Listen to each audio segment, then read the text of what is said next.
Parem de encher nosso saco com essa viadagem. Nosso inimigo está do outro lado. Nosso inimigo é o PT, é o Partido das Trevas, o Partido dos Traficantes. Nossos inimigos são alguns ministros do Supremo que têm que ser derrubados. Nosso inimigo é Davi Narcolumbre, é Hugo Mota. Vamos eleger Flávio no primeiro turno. Ano que vem a gente apara as arestas, se der, se não der, cada um pro seu lado. Mas parem de encher o saco e pensem, temos que salvar o Brasil do PT. Será que é difícil colocar isso na cabeça? Porra, quanto mimimi, quanto ego, quanto jogo de poder. Se esse filho da puta levar a presidência de novo, se a gente não conseguir derrubar esse sistema corrupto que tá aí, porra, acabou. Quem puder vai ter que ir embora desse país.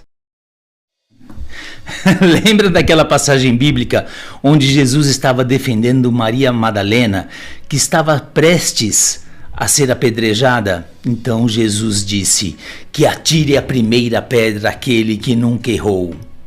Tinha um português lá e ele mandou uma pedrada bem no meio da testa da Maria Madalena. Então Jesus perguntou: o senhor nunca errou? E o português respondeu: dessa distância, não. Essa é a direita brasileira se degladiando hoje. Quem nunca errou que atire a primeira pedra. Pessoal, o que está acontecendo? É tanto ego assim, é tanta busca por poder, por holofote assim, pelo amor de Deus. Nesses momentos, temos que invocar os ensinamentos de uma filósofa contemporânea.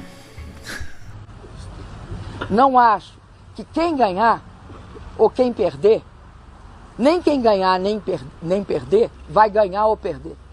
Vai todo mundo perder. A filósofa disse tudo. Vai todo mundo perder. Parafraseando outro filósofo: caralho, estamos vivendo numa ditadura.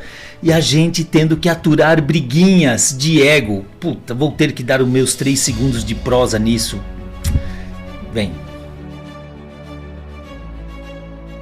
você já sabe que eu nunca te peço nada, então por favor, deixe um like no meu vídeo, se inscreva, ajude este sofrido canal a ganhar um pouquinho de relevância. Eu não sou ninguém na fila do pão, mas acompanho tudo que está acontecendo e talvez você, meu ingênuo amigo, não está entendendo bem o que realmente está fazendo a direita brigar entre si. Como diz o jargão aeronáutico, o avião não cai por um único problema, ele cai por uma conjunção de fatos intrínsecos entre si, devido a vários problemas. E todos nós estamos caindo, todos nós estamos perdendo, e a extrema esquerda, nossa principal inimiga, não se iludam. Ela não é adversária, ela é inimiga a ser destruída, exterminada, derrotada. Ela é a única que está ganhando com isso. O pau tá torando dentro da própria direita e estamos nos fragmentando. Nosso lado está se dividindo em vários campos, em vários nichos, em várias turminhas. É o Kim Paim descendo a lenha no Nicolas. O Paulo Figueiredo arrebentando com o Constantino e vice-versa. E os falsos bolsonaristas se aproveitando de tudo isso. Por um lado, conforme prometido, vou continuar fazendo o que prometi: expor, desmascarar os falsos patriotas, os falsos que se dizem de direita e os falsos bolsonaristas. Aqueles que não querem nenhum Bolsonaro, mas querem os votos de nós, os bolsonaristas. Primeiro, para ficar bem claro aqui, eu tenho lado e sempre procuro deixar isso muito bem explicitado. Tenho lado, sou parcial porque defendo o meu lado. Traduzindo, sou transparente. Ninguém vai me ouvir por engano e nem eu estou querendo enganar ninguém. Parece uma coisa simples, trivial, mas não é. E este é justamente o ponto, o fator principal de toda essa treta. Sou militar, major veterano da Polícia Militar de São Paulo, sou advogado, mas não atuo como tal, jornalista, pai de família, conservador, de direita, raiz, direito, e o combate à corrupção é um dos pilares do meu canal. Ah, é claro, sou bolsonarista, caso você não tenha notado. Aqui está o meu boné e aqui está a minha pimenta. Eu já mostrei elas pra vocês, já mostrei algumas vezes. Peraí, deixa eu virar aqui. Aqui. A Cholula. Tá aqui. Eu tenho lado e deixo isso muito claro. Ninguém falar que caiu no canal desavisadamente. Ah, você está puxando a sardinha. É, claro que eu estou. Eu estou puxando não para o lado do Bolsonaro, mas eu estou puxando a sardinha para o lado daquilo que eu acredito ser o correto. O problema é muito programa de televisão por aí que se diz de direita querendo nos enganar. A Globo lixo que se paga de isentona, essa de CNN, SBT News, mesmo Band, Record, esse povo todo, um monte, Gazeta do Povo. A gente tem que ficar esperto com todo mundo. A gente tem que saber quem é que bate na mesa e fala: aqui eu defendo isso. Isso é primordial. Se todo mundo fizesse isso, a gente não se enganaria tão facilmente, a gente não seria enganado tão facilmente. E apesar de ser bolsonarista raiz, eu tenho uma confissão a fazer e vou dar uma volta no meu passado. Eu vou explicar isso para que você entenda o ponto que eu quero chegar mais adiante. Eu fiz campanha para o ladrão de 9 dedos. Sim, meus amigos, eu votei nele. Tudo bem que isso foi no século passado, mas eu votei nesse estrume, nesse lixo que hoje eu não tenho coragem nem de dizer o nome. Por isso é que eu uso tantos apelidos e adjetivos diferentes para esse vagabundo. Me recuso e jamais chamei e jamais chamarei esse lixo de presidente da República, porque não é. É um usurpador do poder. É apenas um bandido corrupto, charlatão, cretino, mentiroso, que num país minimamente sério deveria passar os restos dos seus miseráveis anos, dos seus dias enjaulado. O ano era 1989 e o adversário do ladrão cachaceiro na corrida para a presidência era Fernando Collor de Mello. Eu já conhecia a fama do Collor. O pai dele tinha matado um político dentro do Senado Federal com o disparo de uma arma de fogo. Isso mesmo, o pai do Collor matou um cara dentro do Senado. Era um coroné das Alagoas. E reza a lenda que Collor, além de corrupto, o que se confirmou depois com muita folga, era viciado em farinha. Comia muita farinha com arroz e feijão, e quando ele comia muita farinha com arroz e feijão, ele ficava muito louco depois de comer e fazia várias bizarrices, inclusive urinar em cima da mesa num jantar da família. Reza a lenda. E o ladrão de 9 dedos já tinha 9 dedos e era ladrão, mas só sabíamos que tinha 9 dedos, mas não sabíamos que era ladrão. Muito pelo contrário, os mais antigos como eu vão se lembrar que ele representou lá atrás o que Bolsonaro representou para nós nos últimos 10 anos. A esperança de um país melhor, o combate à corrupção, a busca por um Brasil onde as coisas não fossem assim tão descaradamente roubadas como estão sendo até hoje. E olha onde fomos amarrar nosso jegue. Confiamos que o maior ladrão corrupto que este país já produziu iria combater a corrupção. Puta, olha o grau de trouxidão que tínhamos. Eu contei essa história para contextualizar o que acontece hoje com a direita. Aí alguém vai dizer: olha isso, traíra, votou no ladrão. Eu sei, talvez por isso hoje eu tenha tanto nojo dele. Hoje, porque eu odeio o traidor. Eu já havia contado isso num outro vídeo meu, tempos atrás, não é segredo para ninguém. E várias pessoas vieram nos comentários daquele meu vídeo e disseram: eu nunca votei nele, ele nunca me enganou. Eu sei, ele nunca enganou minha falecida mãe, que também dizia: filho, eu não confio nele, eu não vou com a cara dele. Minha mãe me falava isso e ela, como sempre, estava certa. Que atire a primeira pedra quem nunca foi enganado por um bandido. Eu coloquei tudo isso para falar que todos nós erramos. Até porque também não tínhamos muitas opções. Se você não votou no ladrão naquela época, votou no Collor, errou. Depois, se votou no Serra, errou. Votou no FHC, errou. Votou no ladrão, errou. Votou na Dilma, errou. Votou no Aécio Farinha Neves, errou. Nós não tínhamos opção. Então é assim, a gente erra. Às vezes a gente erra querendo acertar, mas nem sempre a gente acerta, ou nem sempre a gente tem condições de acertar. E esse é o meu ponto principal aqui nesse vídeo. Enfim, num passado recente, fomos enganados por vários políticos também. Aqueles que eu sempre falo aqui, as Joyces e os Dórias da vida. Soraya Trambique, Simone Stepp, Ottone de Paulo, Vigarista, o Falso Profeta e tantos outros. Por isso é que eu estou me dedicando esse ano, nesta eleição, a não errar e ajudar a você que também não erre. Não que eu tenha todas as respostas, muito pelo contrário, mas eu respiro política e absorvo política em todos os momentos em que eu posso. Nem todo mundo tem tempo para isso, tem gente que trabalha. Brincadeira, eu trabalho. Mas eu já disponho de algum tempo, eu sou dono do meu tempo. Então eu não vou tentar te convencer sobre quem está certo ou errado. Eu vou te mostrar fatos que eu acho, que eu julgo relevantes. Vou mostrar a minha preferência, a minha opinião, para tentar ajudar você a formar a sua. Bora lá? Vamos começar por MBL. Acho que aqui já dispensa apresentações. Eu chamo de MB lixo. Quase ninguém ali vale nada. Recentemente fiz uns 3 vídeos sobre eles. Eu vou deixar os links abaixo porque tem muita coisa sobre eles que você precisa saber. Mas de uma forma bem sucinta, eu vou dizer, eu gostava do Kim Kataguiri. Achava um bom moço, um bom deputado, até se juntar ao PT, PSOL, PCdoB, MST para tentar derrubar Bolsonaro. Traíra, raiz e vigarista. Arthur Duval, o famoso mamãe caguei, quer dizer mamãe falei. Vigarista mentiroso, aquele que teve o mandato cassado por conta da palhaçada na Ucrânia. Vamos lá combater a Rússia na Ucrânia, e foi lá, e as Ucrânias são fáceis porque são pobres. Lembra? Quando ele estava junto de quem nessa roubada? Renan Santos, o Dirceuzinho, o Chico Linguiça.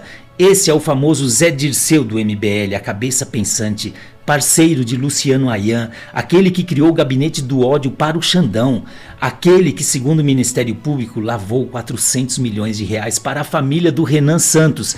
E quando preso, em seu PC, atiraram numa coisa e acertaram em outra, encontraram um material pornô envolvendo possivelmente menores. Esse caso ainda caminha na justiça. Renan Santos agora, o Dirceuzinho, pré-candidato à à presidência, pelo recém-criado Partido Missão. Ele tem 60 processos nas costas, isso mesmo, o falso moralista responde a 60 processos. Canta de galinho, mas tem um rabinho bem sujinho. Eu nem vou entrar nas denúncias contra o próprio MBL, senão eu fico aqui até amanhã cedo. O MB lixo virou partido político, o tal Missão, e quem bancou o Missão? O grande financiador, Cristiano Beraldo, que tem cara de bom moço, mas rodou na operação Poço do Lobato, da Polícia Federal, junto com a Refit, a refinaria Manguinhos, que é a maior sonegadora de impostos do Brasil. Eles fazem escola. Só em 2024 eles movimentaram 70 bilhões de reais. Beraldo é ligado a Ricardo Magro. Esse é o cara que o ladrão de 9 dedos fala que pediu ao Trump para deportar para cá. Tem bandido aí, manda para nós. É esse cara que ele quer. Eu acho que como o PT não está no meio desse rolo, ele tem que ir para cadeia. O PT pensa assim, o quê? Não mamamos nessa teta? Esteja preso. Sonegou o imposto do pai dos ricos, o pai do Lulinha? Esteja preso. Roubar pode, sonegar não. Kim Paim, ele já vem descendo a lenha no Constantino há tempos. O Consta diz que o Kim é financiado por um ex-Lava Jato e o Kim fala que o Consta é ligado aos Faria Limers. Os dois estão certos, atire a primeira pedra. Porém, as agressões entre ambos está passando do limite do aceitável. O cara pode ser do mesmo espectro ideológico seu. Mesmo assim, você não precisa concordar com tudo. Mas a rachadura que está exposta está trazendo problemas para todos. Até para nós, que nem no rolo estamos. Está respingando em todo mundo. O Rodrigo Constantino, além de estar batendo forte no Kim Paim, está atacando de forma injusta o Eduardo Bolsonaro e Paulo Figueiredo. O Figueiredo eu acompanho toda semana e sou testemunha que ele vinha tentando contemporizar com o Consta. E já há bastante tempo ele tentou bastante. Principalmente em relação ao Eduardo, que está sendo injustiçado até por boa parte da direita. E esse racha todo é porque tem uma ala bolsonarista que queria Tarcísio. Tarcísio é o pivô de tudo isso. E quando veio o nome do Flávio, ficaram ressabiados, desconfortáveis e não viram seu desejo atendido. Uma frase muito utilizada no meio político é que a política é a arte do possível, e é verdade. Eu brinco muito com meus filhos quando eles querem alguma coisa e hoje em dia eles querem tudo, né? E aí eu digo, tudo não terás, ou toda escolha implica perda. Daí esbarramos na ala bolsonarista que não quer perder nada. Sendo bem sincero aqui, para mim a chapa da minha preferência para a presidência seria Tarcísio na cabeça, tendo como vice o Eduardo não rolou, ou Tarcísio e Michele, uma boa chapa, ou Tarcísio e Flávio, nessa ordem. Tudo bem, poderia ser qualquer dessas chapas, mas aí veio Jair e disse que seria o Flávio. Em princípio, eu estranhei, assim como muita gente, mas o tempo foi passando, a coisa foi ficando mais palatável, mais forte, e aí está o Flávio liderando as pesquisas. Fechou, era para ter morrido o assunto. Bora de Flávio, meu amigo. Porém, surgiram os problemas, e aqui temos um problema sério. São aquelas pessoas que querem os votos do Bolsonaro, mas sem o Bolsonaro na chapa, ou sem um Bolsonaro na chapa. Aí a chapa esquentou.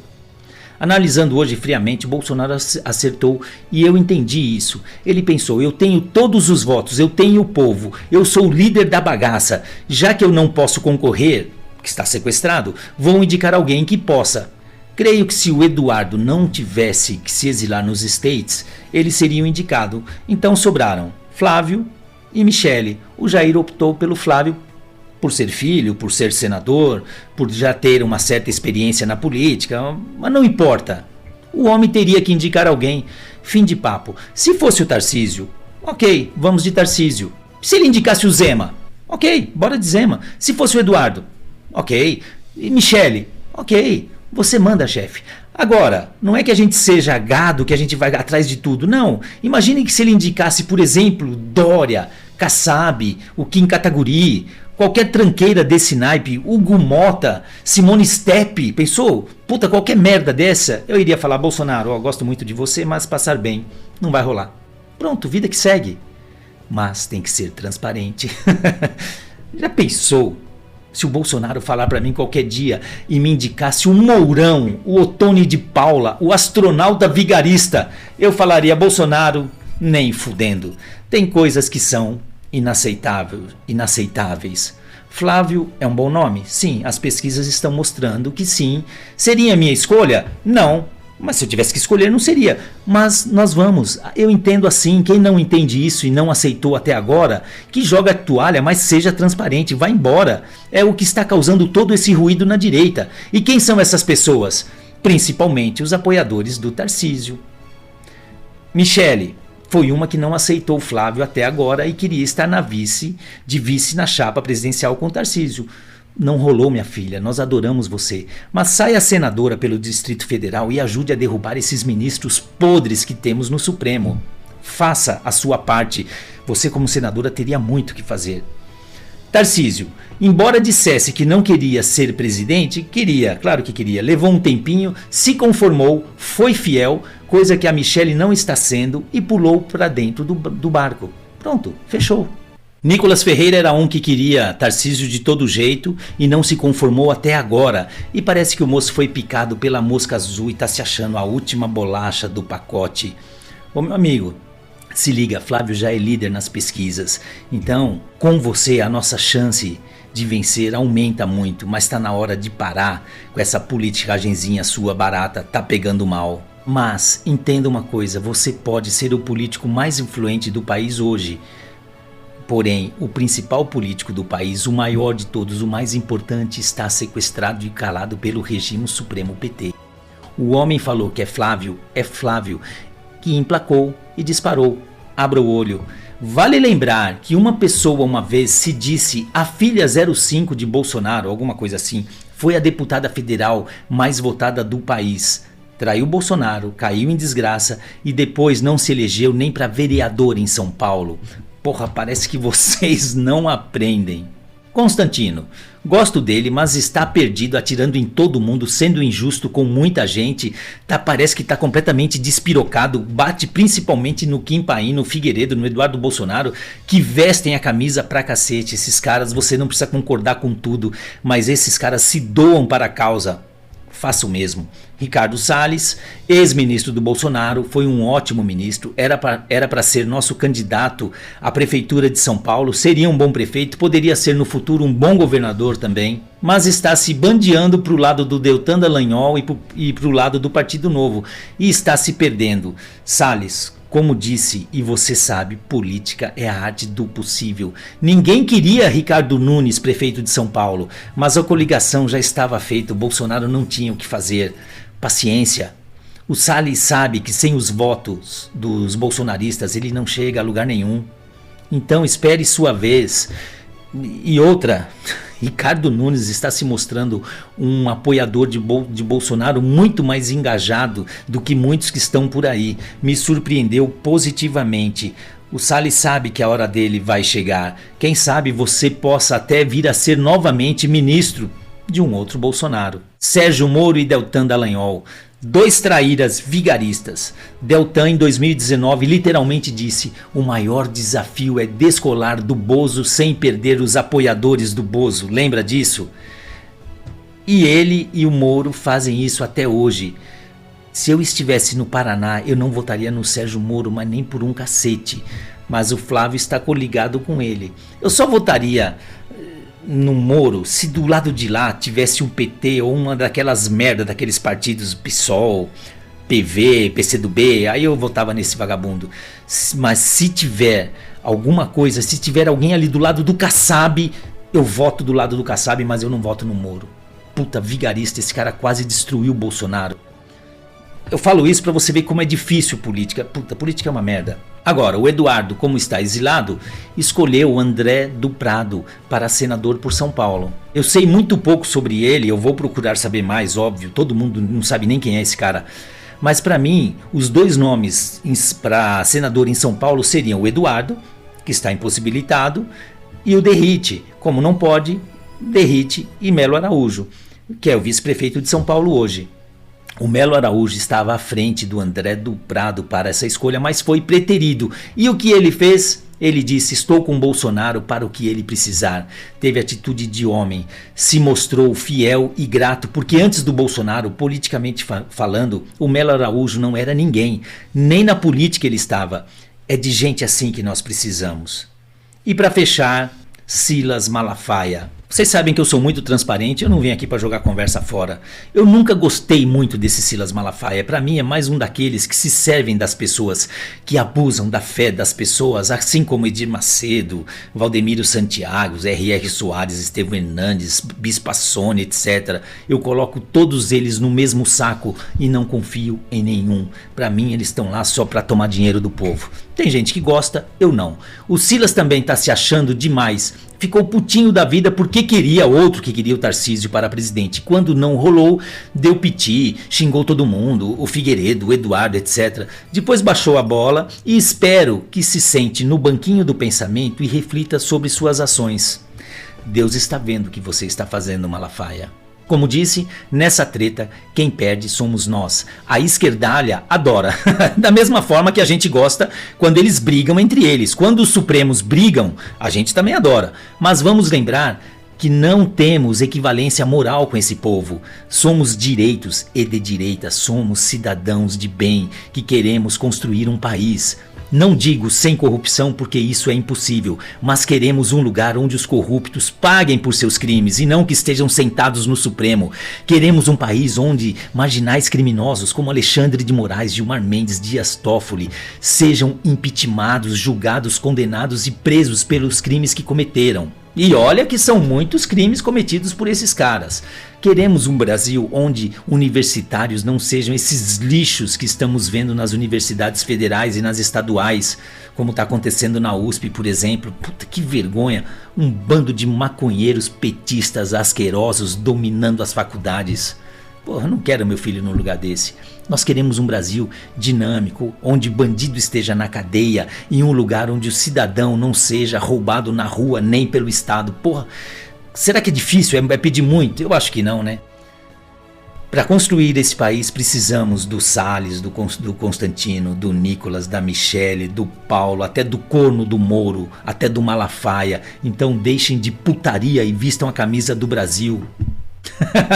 Eu ainda tinha que falar do pessoal da Oeste, que também estão pulando do cavalo, o pessoal da Gazeta do Povo, tal do Pozonov, que sempre dá suas mancadas lá. Eu já fiz vídeo sobre ele aqui também. Porra, parem de encher nosso saco com essa viadagem. Nosso inimigo está do outro lado. Nosso inimigo é o PT, é o Partido das Trevas, o Partido dos Traficantes. Nossos inimigos são alguns ministros do Supremo que têm que ser derrubados. Nosso inimigo é Davi Narcolumbre, é Hugo Mota. Vamos eleger Flávio no primeiro turno. Ano que vem a gente apara as arestas, se der, se não der, cada um para o seu lado. Mas parem de encher o saco e pensem. Temos que salvar o Brasil do PT. Será que é difícil colocar isso na cabeça? Porra, quanto mimimi, quanto ego, quanto jogo de poder. Não dá, uma vez só, é pedir muito. Porra, pensem no bem do país. Nós temos que salvar esse país, é a nossa última chance. Se esse filho da puta levar a presidência de novo, se a gente não conseguir derrubar esse sistema corrupto que tá aí, porra, acabou. Quem puder vai ter que ir embora desse país. Porque não é possível. Até quando a gente vai ficar aceitando? Entendam. Até quando vamos ficar aceitando que somos roubados por ladrões diuturnamente? Ladrões que estão sentados na cadeira do Supremo, ladrões no Judiciário, ladrões no Legislativo. E não preciso falar que no Executivo hoje só tem ladrão. Porra, nós temos que dar um jeito de acabar com isso. E nós precisamos de todo mundo. Então, parem de encher nosso saco com essas briguinhas idiotas. Porra, deixa o ego de lado. Já falei, tô sendo até repetitivo. E vamos pensar um pouco. Nós temos que nos ajudar a salvar esse país. Eu não quero tomar lado de ninguém, porque são pessoas que eu gosto. Alguns já não gosto, já falei. Mas tem muita gente aí que estão brigando entre si, que são pessoas que eu gosto, que nós gostamos, que a gente acompanha, que a gente ouve, que a gente assiste, que a gente quer ver a opinião. Mas assim não dá. Assim tá passando dos limites. Porra, daqui a pouco vou ter que vir aqui ficar descendo a lenha em todo mundo. Do Nicolas eu já tô pertinho de começar a arrebentar com ele, mas eu ainda tô tentando. Só que se continuar a patifaria, eu vou mudar minha atitude. Eu sei que eu falo para poucos, mas os poucos que eu falo me ouvem. Os poucos que eu consigo alcançar são pessoas que estão interessadas no Brasil. Então, por favor, né, nos ajudem. Me conta aí o que você está achando de tudo isso. O que a gente pode fazer para esse povo parar de encher nosso saco e brigar. Valdir Palma, de Bragança Paulista. Até a próxima, claro, se houver, se deixarem. Deixa um like no meu vídeo, se inscreva no meu canal, se possível, comente, compartilhe. Fiquem bem. Forte abraço.